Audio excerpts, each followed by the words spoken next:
மும்பை ஆளுநராக சிறப்பாக பணியாற்றி அவர் அடுத்து நாகாலாந்துக்கு ஒருவேளை ஆளுநராக போகக்கூடும் என்று 2 நாட்களுக்கு முன்னால் ஏடுகள் ஆருடமாக யூகம் தெரிவித்த போது அவர்கள் இந்திய நாட்டினுடைய துணை குடியரசுத் தலைவராக வைஸ் பிரசிடென்ட் ஆஃப் இந்தியா, அவர்தான் ராஜ்யசபாவுக்கும் சேர்மன், வைஸ் பிரசிடென்ட் தான் மாநிலங்களவைக்கும் அவைத்தலைவர்.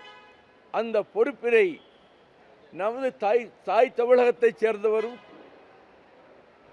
வீரமும் விருந்தோம்பலும் நிறைந்த கொங்கு மண்டலத்தினுடைய ஒரு பிரதிநிதி போல இங்கே இருந்து அரசியல் நடத்திய அவர் குடியரசு துணைத் தலைவராக பொறுப்பேற்க இருப்பதற்கு எங்கள் மகிழ்ச்சிகரமான வாழ்த்துக்களை மறுமலர்ச்சி திராவிட முன்னேற்றக் கழகத்தின் சார்பில் தெரிவித்துக் கொள்கிறேன். அவர் ராஜ்யசபையையும் அவைத்தலைவராக இருந்து சிறப்பாக நடத்துவதற்கு வாழ்த்து சொல்லுகிறேன். துணை குடியரசுத் தலைவர் ஒருவேளை அடுத்த கட்டத்தில் குடியரசுத் தலைவராக கூட ஆகக்கூடும்.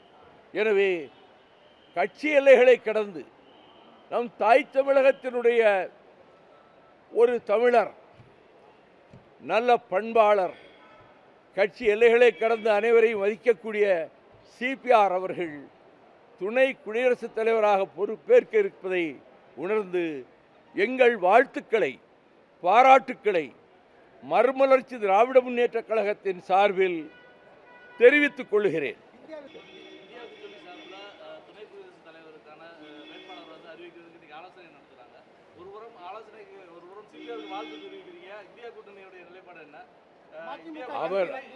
அவர் அறிவிக்கப்பட்டதில் நான் மகிழ்ச்சி அடைந்தேன், வாழ்த்து சொன்னேன்.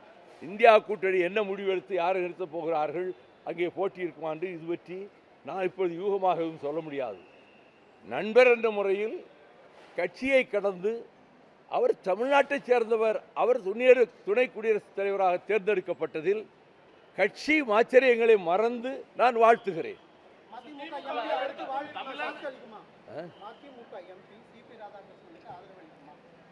அது இந்தியா கூட்டணியிலே அங்கம் வகிக்கின்ற தமிழகத்திலே தலைமை தாங்குகிற திராவிட முன்னேற்றக் கழகமும் தோழமை கட்சிகளும் அவர்கள் ஆலோசித்து முதலமைச்சர் மூலமாக அறிவிக்கின்ற அந்த அறிவிப்பின்படி மறுமலர்ச்சி திமுக நடந்து கொள்ளும்.